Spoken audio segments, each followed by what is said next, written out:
Meteorologist Kaiti Blake here with a quick radar update for you and a look at some of the active weather we have ongoing across South Texas. A lot of the severe weather that we have ongoing right now is south and east of San Antonio, and I want to take you right to a storm that is tornado warned in Atascosa County. This is south of Bexar County, south of San Antonio. It looks like what we have here are two storms that really weren't moving very fast, kind of congealed together, but there were signs of some rotation at the low levels down closer to the ground, and so the National Weather Service issued a tornado warning until 8 p.m. So this has another 10 or 11 minutes to go for Atascosa County and then this far southern portion of Wilson County. So Wilson County, that's why you are included in this warning. But some of the rotation that was being detected was along I-37 here, and we could actually have two areas of rotation that the National Weather Service is watching. So this is our velocity product, and this shows wind direction and speed. And where we have these reds and greens next to each other, that means that wind is moving in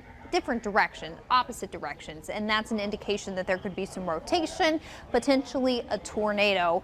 These aren't exactly overly impressive velocity signatures. Typically, we would be looking for something maybe a little bit bigger, a little bit more well-defined, but regardless, this is a sign that there could be a weak rotation along I-37, so south of Pleasanton, east of Christine and north of Campbellton. So this is along the interstate here.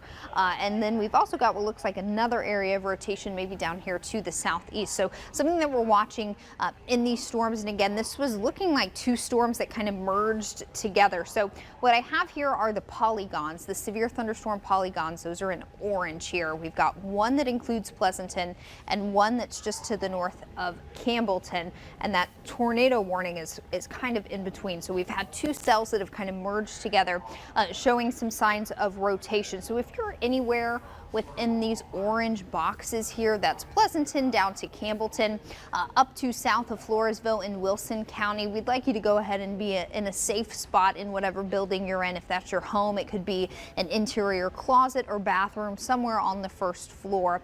And that's true in any building you're in. Even if you're not home, if you're in another building, just make sure you're in an interior room there, away from windows, because even if there's not a tornado here, there likely are some very strong winds with this storm. It is a large storm. It's very electrified, which means it does have a good bit of oomph behind it. So a lot of lightning north of Campbellton. Again, this looks like it's drifting off to the northeast very slowly. The issue with all these storms that have developed this evening is that they're not moving fast at all. And in some cases, they've been, to quote the National Weather Service, nearly stationary, which means they're moving at less than 10 miles per hour. So we're not seeing a ton of movement with this storm, but very electrified here north of Campbellton. This has a bit of a northeasterly lean to it, so it would be moving into the northern portion of Atascosa County and then eventually into the southern part of Wilson County. So if you're in Floresville, this is something we're going to be keeping an eye on very closely, even Falls City as well. They're right along 181. In and around San Antonio, things have been fairly quiet today. We do have a couple of downpours off on the far east side down south of Elmendorf. A little downpour there along 87 on the east side. Here's the view in San Antonio, though no rain at the moment, still very cloudy and muggy. I also want to check out some strong storms that have been ongoing east of San Antonio this evening.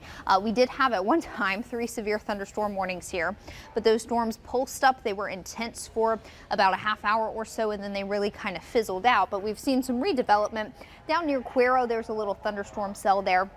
And then on the county line here from Gonzales County, off to the east of Gonzales there, southeast, another very electrified thunderstorm cell. At the time, none of these are severe, but there could certainly be some small hail in these storms along with some gusty winds as well. Off closer to the Houston area, some more severe storms, but those will be moving away and not toward us. The motion with all of this activity on radar is going to be off to the east gradually through the rest of the evening and late tonight. So here's a view of things out west. Things have really started to calm down west of I-35. That's where we had some large hail earlier in the afternoon, but now things are starting to calm down west of the I-35 corridor. I actually do want to get right back to what's going on in Atascosa County and then just off to the west there, south of Pearsall. That is a new severe thunderstorm warning that has just popped up, this orange box. So that is another storm that's not moving terribly fast, but it's sitting just to the south of Pearsall.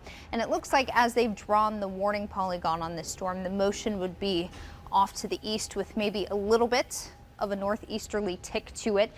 Not sure how long that will be in effect, but I would guess possibly until 7:45, maybe 8 o'clock there. Likely some hail up to the size of quarters in that storm, and also some 60-mile-per-hour winds. So another kind of big scale look of what we're seeing here off closer to the Houston area. We've got severe weather ongoing, already some flash flooding issues there, but these storms here will continue to move off to the east, and all of this shower and thunderstorm activity as a whole will continue to kind of slide east overnight tonight. And we should be left with just a few maybe lingering sprinkles by early tomorrow morning. There will be a severe thunderstorm watch in effect until 11 p.m. tonight. Over the next few hours, we should see our western counties drop out of this watch. As the threat for severe weather ends, the National Weather Service will drop counties out of this watch, and that should happen from west to east through the course of the overnight hours, but this should still be in effect until 11 p.m. at least for our counties along 35 and then off onto the coastal bend. So here's what your day tomorrow looks like. Off and on showers, really. Very cloudy though, breezy and much cooler. A cold front working through South Texas this evening is the source of the shower and thunderstorm activity, and also the reason why it is going to be so much cooler tomorrow. We're still expecting some more rounds of heavy rain, which could produce isolated flash flooding, and this will be in effect until 7 p.m. on Saturday, so something to consider. I do want to zoom back in one more time really quickly on this severe and tornado warned storm that's in Atascosa County. And again, if you'll look here, I think what we have had happen is this thunderstorm cell near Pleasanton has kind of merged with another cell that came up from the north near Campbellton that likely cut off any of the rotation that was beginning to develop in this storm near Pleasanton.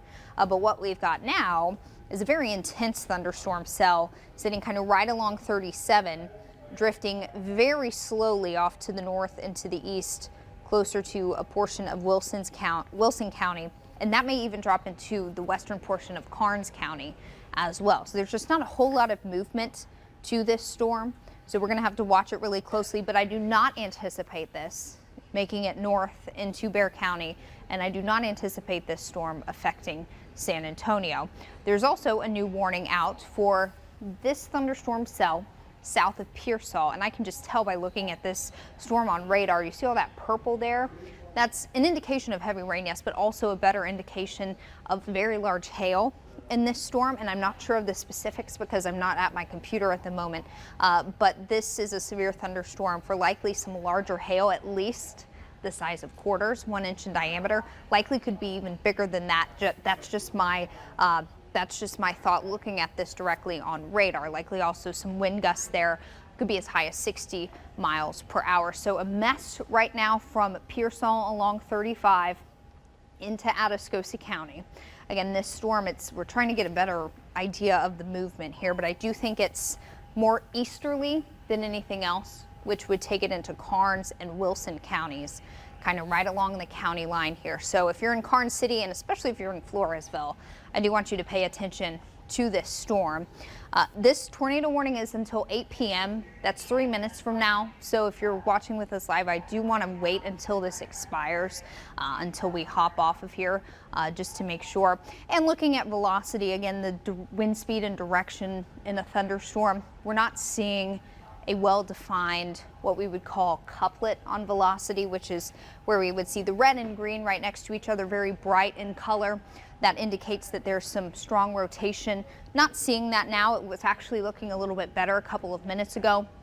It looks like that is starting to weaken, and that's likely because these two storm cells have kind of merged together, and so that would pump the brakes on any rotation that was trying to form. So some good news there. We'll give this tornado warned storm a few more minutes until the warning expires. That's when this red box will go away. But even without the rotation, this is still a very strong thunderstorm. There's a lot of lightning here north of Campbellton. Again, Campbellton, this is moving away from you, still very noisy right now, but this looks to move off to the northeast toward Highway 181. So that's Floresville, Falls City, and Karnes City. You definitely do want to watch this thunderstorm. Again, if you're in San Antonio, we've had some light showers developing, but nothing has been able to really flare up over top of us. But we do have some rain off to the west, and when we were looking at the bigger picture, there's still some rain off to the west of 35, and all that will kind of fill in over us over the next few hours. Our friends on the coastal bend, these thunderstorms have been flaring up over the past couple of hours, and the trend here has been they flare up. They're quite intense for about a half hour or so, producing hail, wind gusts, and even a little bit of rotation, but they typically have been dying out pretty quickly. But I think what's happening is they're putting out these little outflow boundaries as they die out, and then new storms are developing because of those boundaries. So a mess right now on the coastal bend, but nothing severe there. Also nothing severe in our far western counties, but right next to that tornado warning storm in Pleasanton, we've had a new severe thunderstorm warning develop right along 35, just to the south of Pearsall, and it looks like we have yet another severe thunderstorm warning that has popped up. These are the orange boxes that you're seeing pop up on radar. Those are severe thunderstorm warning boxes. So that has formed just off to the east of Cotulla, so not affecting Cotulla, but so there's one, there's another, and there's the third. So some severe thunderstorms forming south of San Antonio, south of Bexar County. And I think the movement here will be more easterly, but I still am going to keep an eye on these storms for maybe potentially getting into southern Bexar County within the next hour or so. They're moving very slowly at about 10 miles per hour. And I do believe that tornado warning was allowed to expire for this severe thunderstorm near Pleasanton, so that's some good news. I do expect this thunderstorm activity to continue through the late evening hours as all of this rain on radar continues to kind of pick up and move off to the east. But please keep in mind that for the next few hours, some strong to severe thunderstorms will be possible across South Texas, especially south and east of San Antonio. We're going to have the latest radar for you, the latest forecast coming up on KSAT's News at 9, and also again on the night beat. We'll continue to keep you updated here on KSAT.com as needed. Have a good evening.